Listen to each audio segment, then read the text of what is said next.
Our story begins when Miss Pink decides to buy a box of yum-yum peas for the modest sum of €1.49. Miss Pink really does love yum-yum peas. What she doesn't realize is that with this small, seemingly insignificant action, she has set a complex and mysterious mechanism in motion, which experts call the circular flow. In 3 minutes, you will know everything, or almost everything, about this circular flow. Let's go back to Miss Pink as she reaches the checkout. Here we are at the spending stage. As soon as the money leaves Miss Pink's purse, her €1.49 shoots over to the Yum Yum Company. This is where production, the next stage of the circular flow, takes place. Mrs. Violet, the head accountant, is delighted to receive Miss Pink's €1.49. It's the 2073rd box bought today. Business is going well. And as it's the last day of the month, Mrs. Violet will pay all the company's employees their salaries. And that, my friends, is nothing less than income, the third stage of the circular flow. Let's take Mr. Blue, for example, who works in the packaging department. Mr. Blue can't wait to collect his earnings and spend them on holidays. His paycheck in hand, he runs off to buy a ticket to Egypt for €359.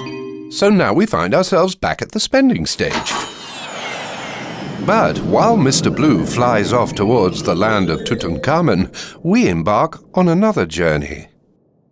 With his money, which moves around in the circular flow, repeating the same stages again and again. Spending, production, income. Whatever we do, we just can't escape them. Spending, production, income, and so on, and so on. For example, Mr. Blue's €359 land in the coffers of the ZWA Travel Company. But watch out! Since the company has already paid all its bills and is making a profit, it decides to distribute dividends to its shareholders. To Mrs. Beige, for example, who heads straight to the spending stage. Mrs. Beige could treat herself to a new hat or some swimming lessons or life insurance, except Mrs. Beige has decided to buy an apartment. She will pay for it with her savings, but also with the help of a loan. The loan is a service provided to Mrs. Beige by her bank, which she will pay for through interest payments. This means there is spending by Mrs. Beige and production by the bank. Let's fast forward a bit to see what will happen to the first payment from Mrs. Beige. Let's see. Now it's reached the bank, who has decided to invest it. That's how Mr. Lavender in the IT department can order a batch of the very latest computers from Top PC 2000. Well, now you're beginning to understand how it all works. What is Top PC 2000 going to do with this money? Pay salaries? Pay dividends? Build a new factory? Nope. Top PC 2000, like everyone else, has to pay its taxes. And with the taxes it receives, the state does exactly the same as everyone else. It spends.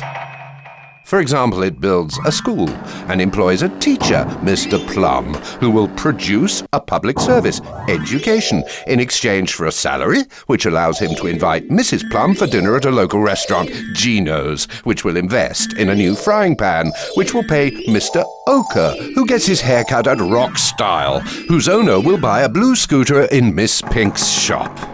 And, yes, she's the very same person who bought the peas earlier. Every minute, a great deal of spending combines with a whole load of production, triggering an influx of income, which leads to even more spending. And all these thousands of strings that overlap each other again and again, day after day, go together to make the circular flow. Enjoy your peas, Miss Pink.